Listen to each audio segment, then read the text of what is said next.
Welcome to part 2 of our isolated footing design. My name is Tyra.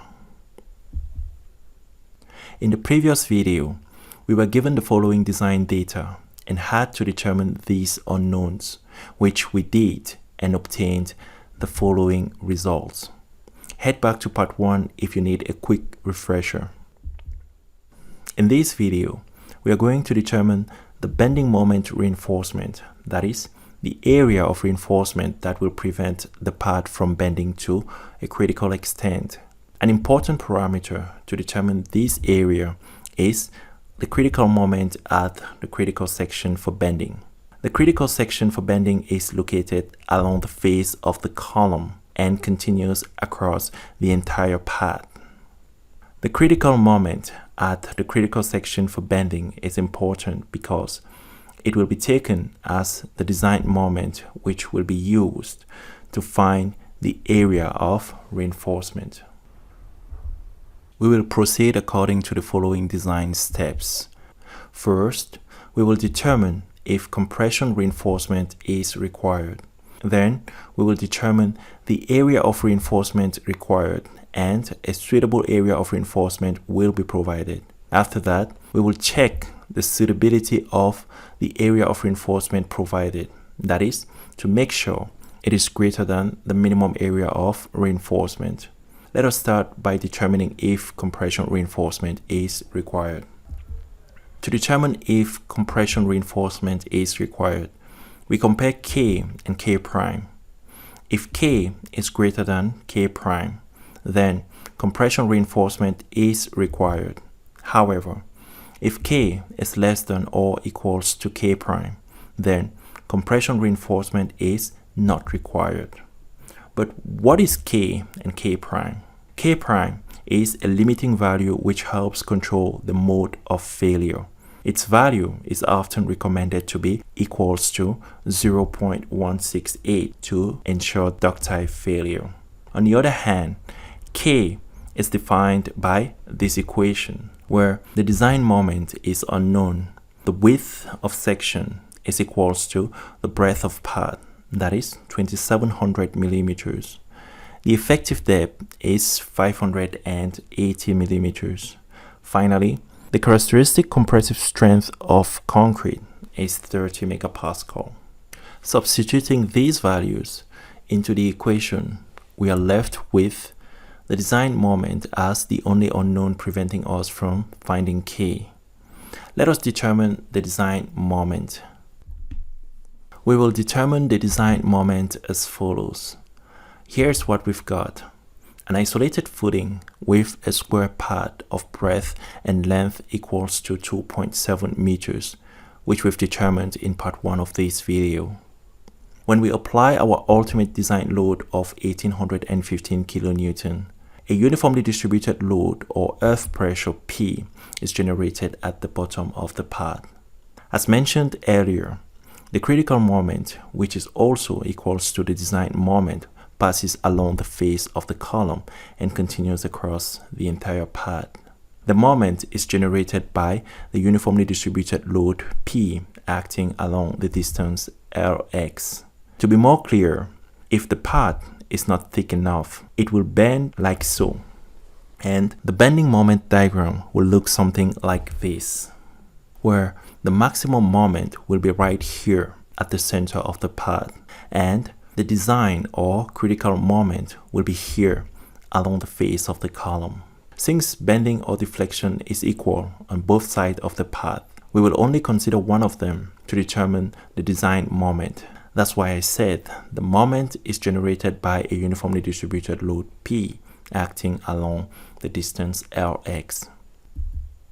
Compare this to a cantilever beam of length L subjected to a uniformly distributed load Q. They are basically the same. From structural analysis, the maximum moment of this cantilever beam is given by this equation. Similarly, for axially loaded isolated footings, the design moment is given by this equation. Now, all we have to do is find P and Lx. P is equals to the ultimate load divided by the length of part, which is equals to 672.22 kilonewton per meters. Lx is equals to the breadth of path minus the breadth of column divided by 2, which is equals to 1.2 meters. Substituting these values into the equation, we get the design moment equals to 484 kilonewton meters. Coming back to our question of whether or not compression reinforcement is required, we left it at this point where the unknown design moment prevented us from finding K. Now that we've determined the design moment, we substitute it into the equation and get K equals to 0.018. Comparing K and K prime, we see that K is less than K prime. Therefore, compression reinforcement is not required. Now that we know compression reinforcement is not required, we may proceed to finding the area of tension reinforcement. We first determine the area of tension reinforcement required, which is defined by this equation, where the design moment was found to be equals to 484 kilonewton meters, and the characteristic yield strength of the reinforcement was taken to be equals to 500 megapascal, and the lever arm is unknown. Substituting these values into the equation, we are left with the lever arm as the only unknown, preventing us from finding the area of tension reinforcement required. The lever arm is defined by this equation, which should be less than or equals to a limiting value of 0.95 d. In this equation, the effective depth is equals to 580 millimeters, and K was found to be equals to 0.018. Substituting these values into the equation, we get the lever arm Z equals to 570.64 millimeters. Considering the limiting value for the lever arm Z, when we substitute the effective depth, we get 551 millimeters. Comparing these two values, we see that the lever arm is greater than its limiting value. Therefore, the lever arm will be equals to its limiting value, that is 551 millimeters. Substituting this value into this equation, we get the area of reinforcement required equals to 2019.32 millimeters squared. After determining the area of reinforcement required, we need to provide an area of reinforcement slightly greater than the area of reinforcement required. The area provided is given by this equation, where A phi is the section area of a single bar of diameter equals to phi. N phi is the number of bars of diameter equals to phi provided.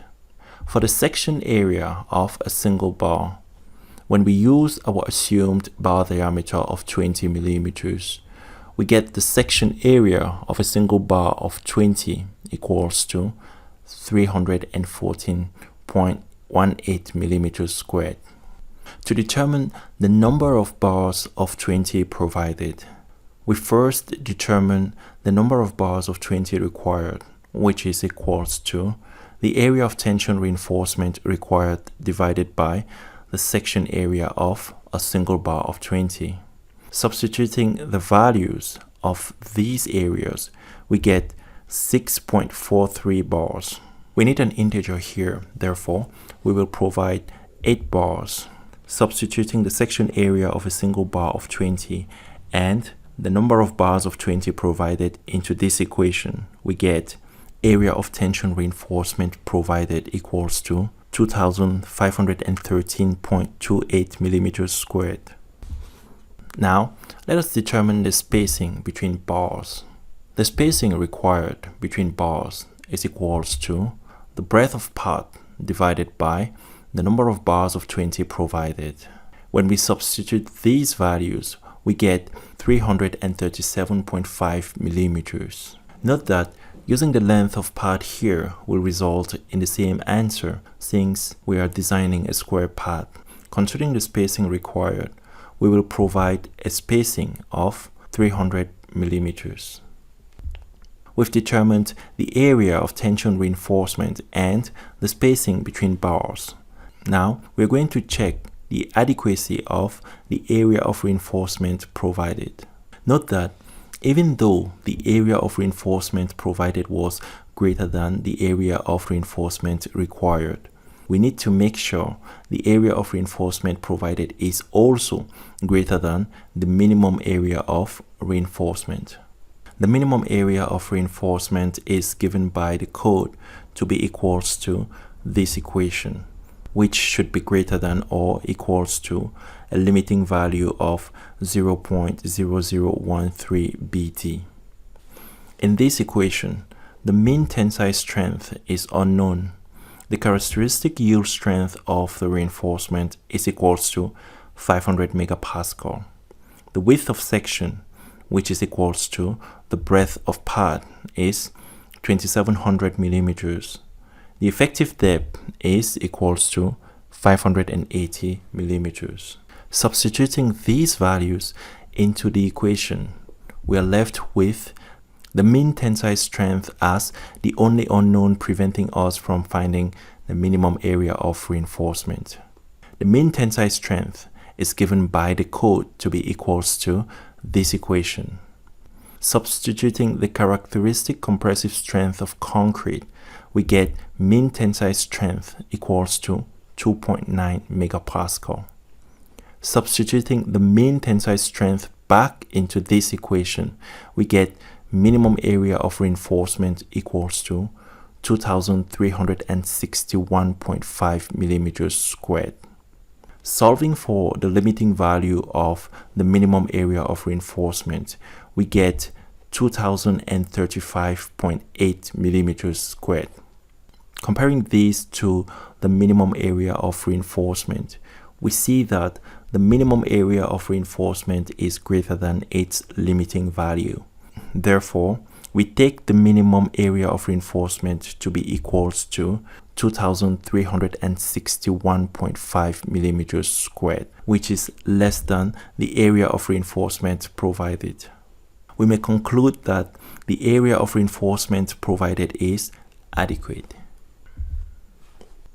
So, for bending moment reinforcement, we provide 8 bars of diameter equals to 20 millimeters at a spacing of 300 millimeters center to center.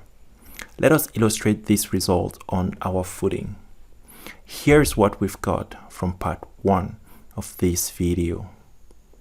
Here in part 2, we've used the ultimate design load of 1815 kilonewton and found that for bending moment reinforcement, we need 8 bars of diameter equals to 20 millimeters distributed uniformly across the length and the breadth of part. Thanks for watching till the end. Please like, comment and subscribe. Whether you like this video or not, please comment it. I want to know what you think to improve future videos. In the next video, that is part 3, we will talk about shear reinforcement. Again, thank you for watching. I wish you well.